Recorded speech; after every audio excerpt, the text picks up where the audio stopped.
You know, as we add more live foods to our diet, there's just so many fun and exciting recipes that we can incorporate into our regular eating plan. And today we're going to do a chopped salad. And this salad, you can do anything you want in it. There is a set recipe, but add what veggies you like. So we're going to start today. I've already sliced or diced this cabbage. So here we have red cabbage and green cabbage. We're going to throw in here, it's a cup of each. We have a cup of shredded carrots. I did not shred these. You could shred your own, but these come from Whole Foods, or organic carrots that are already shredded, and they're just real nice. They hold up well. And this is sprouted mung beans and lentils. Have you ever had those Chinese bean sprouts that are real long and white? That's what these little green ones. These little green beans, they're kind of yellow with the skins gone. That's what these are. These are mung beans. And if you sprout them till they're mature, they'll be the Chinese bean sprouts that you eat in your Chinese food. And these are sprouted, so they're full of nutrients. You just soak them in water and then drain them. And I have a little sprouting lid on top of a canning jar, and I dump it out and let it sit upside down draining for during the day. And then at night I rinse them and turn them upside down again until they start to sprout, which in a cold kitchen, this takes about 3 or 4 days. In a warm kitchen in the summer, it can be done in 2 days or less. So we add these in here. These are beans that are full of protein and vitamins, and since they haven't been cooked, they're just nutrient filled. Anytime you get a sprout, anything that starts to sprout, there's more nutrients in that. That's a life force. So this just adds a lot of vitality to this salad. Then we're going to add a scallion or a green onion. With these, I've already washed them. We're just going to take the top off. And with the green onions, I cut them in half. And this is a really thick one. So I'll go ahead and slice it down the middle.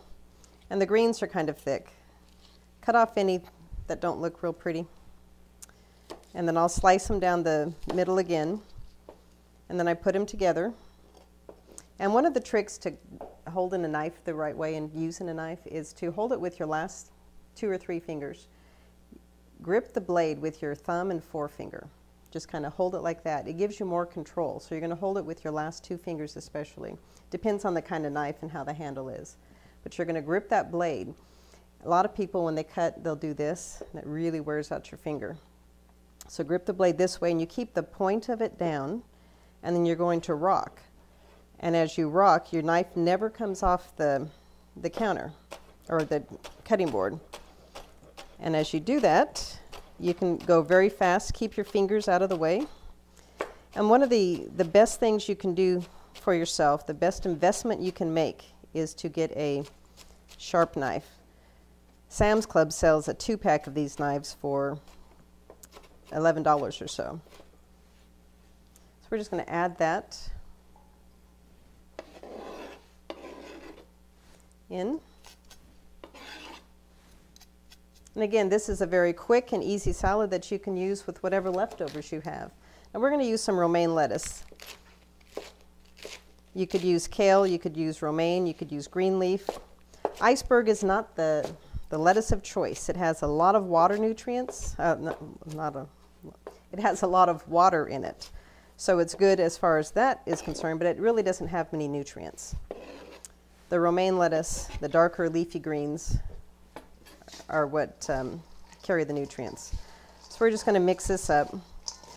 Now if I were making this at home, I would probably add in more lettuce just for color.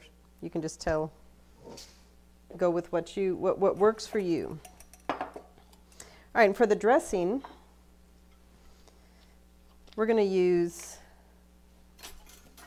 this is apple cider vinegar. I'm going to use a tablespoon of apple cider vinegar, a tablespoon of toasted sesame oil. I don't use a lot of oils in my food preparation. I just don't think we need them added in. It adds calories, and a lot of the oils are not heart healthy. The toasted sesame oil, only using a tablespoon, I think is okay because it adds to the flavor of what we're doing. And I need some agave. Okay, and we're going to add a little bit of agave.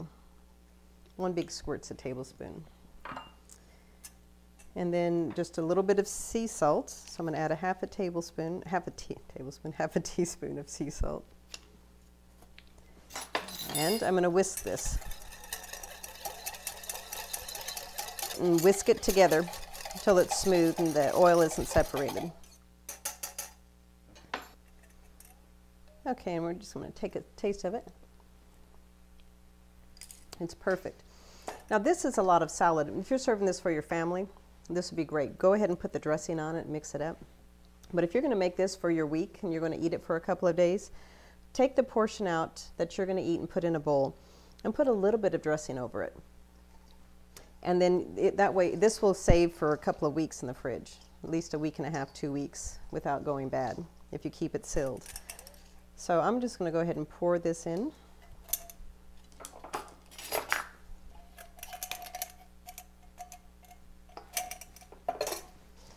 And just mix it up. It has a very light dressing. The dressing is not real heavy. For those of you who are used to having real heavy dressings on your salads, you're going to have to adjust your taste buds a little bit and start to learn to be able to taste the vegetables underneath all that dressing. Dressing contains so much, so many things that are not good for you. The oils mainly, the calories, the empty calories.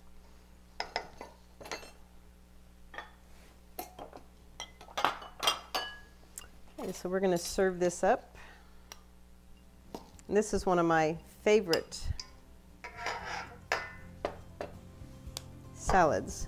If you'd like, you can top this with some sliced almonds. I think I'm going to add just a few black sesame seeds just to give it a little offset of color. You can add those into the whole salad if you'd like, or just on top. So there we have a nice salad for lunch.